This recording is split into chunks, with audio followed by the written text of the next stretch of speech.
नमस्कार, news take मराठीच्या Facebook live मध्ये मी श्रद्धा तुम्हा सर्वांचं स्वागत करते। आज कुळगाव बदलापूर नगर परिषदेमध्ये आपल्याला बघायला मिळतात अनेक आदिवासी आणि तातकरी बांधव महिला भगिनी एकत्रित आलेल्या आहेत। यांना एकत्रित येण्यामागचं कारण काय आहे तर न मिळालेला घरकुल मिळणं सरकारच्या माध्यमातून अपेक्षित असतं, परंतु तोच घरकुल न मिळाल्यामुळे आपण जर बघितलं तर आज अनेक बांधव भगिनी जे आहेत ते या ठिकाणी एकत्रित आलेले आहेत आणि आम्हाला घरकुल मिळावं अशी मागणी या बांधवांची आहे। आपण अधिक माहिती जी आहे ती या बांधवांकडूनच घेणार आहोत।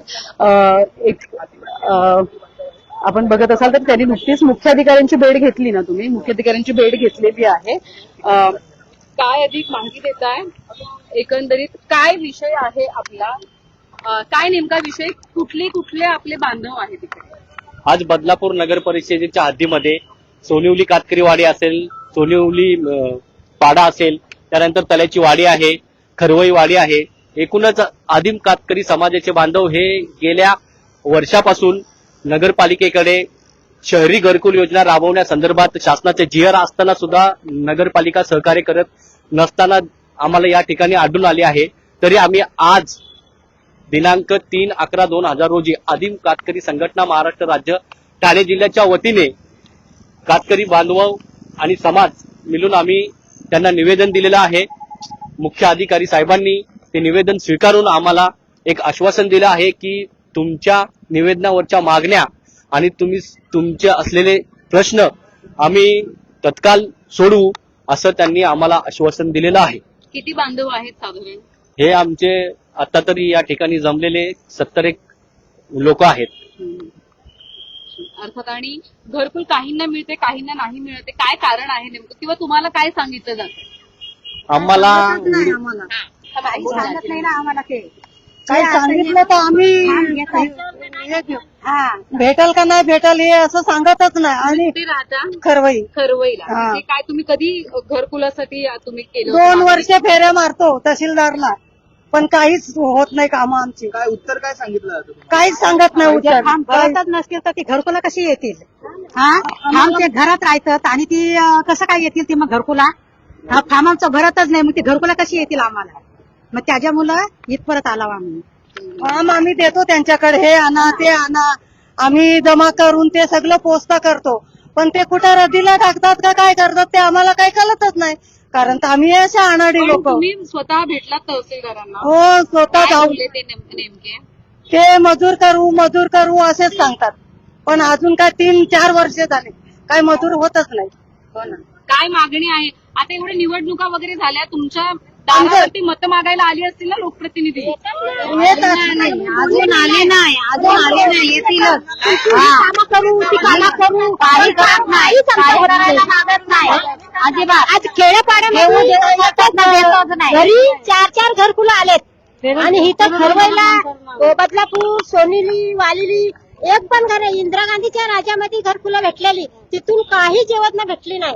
हे 2-3 गावाला काहीच सरकारी योजना भेटत नाही, आमच्यापर्यंत पोहोचतच नाही। सरकार बोलतो हाय पण आमच्यापर्यंत पोहोचतच नाही।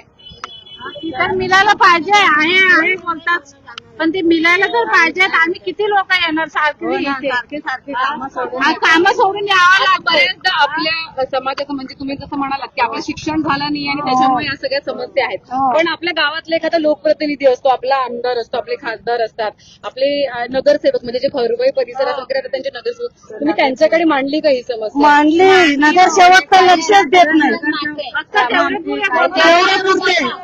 गरज लागली तर तेव्हा मग तुम्ही कोण आम्ही कोण असे। राजनदिलीच्या बाजूलाच राहतो आम्ही खरवईला, मग त्याही लक्ष घेतलं तर येतील ना। नगरपालिकेला येऊन साहेबाला भेटले का असे आमचे आदिवासी लोक आहेत, त्यांना घरकुलं नाही काय नाही, हे जर मागणी घातली तर होईल ना ते। पण नगरसेवक नुसतं मतदान मागासाठी आहे। पण आता त्यांचीच निवडणूक लागणार आहे, तर काय तुमची मागणी असणार आहे त्यांच्याकडे? आम्ही नाही मता देणारच नाही आम्ही, आमची ही मागणी, आम्ही मता नाही देणार। तिथपर्यंत आम्ही काय करू शकत नाही। आमच्याकडे कोण आलं ना वोटिंगला हातपाय जोडत आम्ही चांगले टिपरे घेऊन झोडून काढू. पालिका आहे, नगर असंच करू. आमच्या अंगावर आतमध्ये येत नाही, लगेच हुसकावून लावतात, येऊ नका येऊ नका. असं एक माणूस गेला तर आतमध्ये घेतच नाही. एवढी पब्लिक येते तेव्हाच घेतात. हा.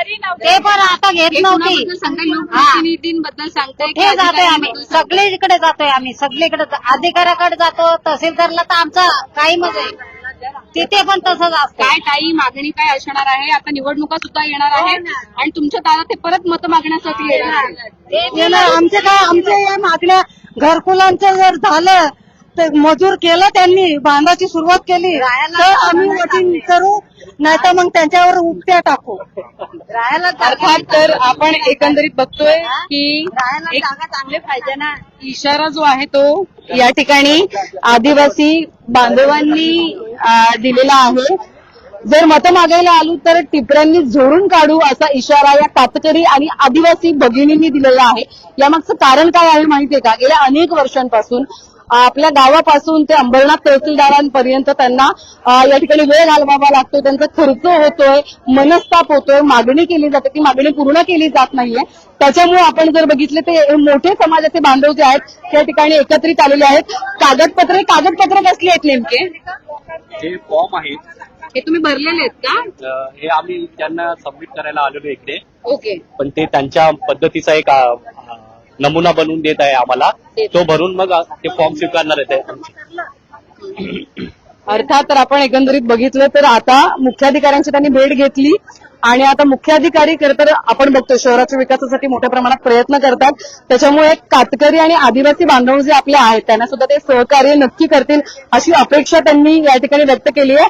आणि आदिम कातकरी संघटना महाराष्ट्र राज्य ठाणे जिल्हा अध्यक्ष आहेत काळूराम वाघे आणि त्यासोबत ठाणे जिल्हा सचिव आहेत सुनील वाघे यांच्या माध्यमातून हे लेटर देण्यात आलेलं आहे, निवेदन देण्यात आलेलं आहे. आणि या संदर्भातले जे काही पुढचे अपडेट असतील आपण या बांधवांकडून घेत राहू. यांना कधी घरकुल आणि कोण घरकुल मिळवून देतं हे सुद्धा आपण नक्कीच बघू. तुर्तास इथेच थांबतोय. व्हिडिओ जर्नलिस्ट साहिल काळेसह श्रद्धा ठोंबरे, न्यूज 1 मराठी.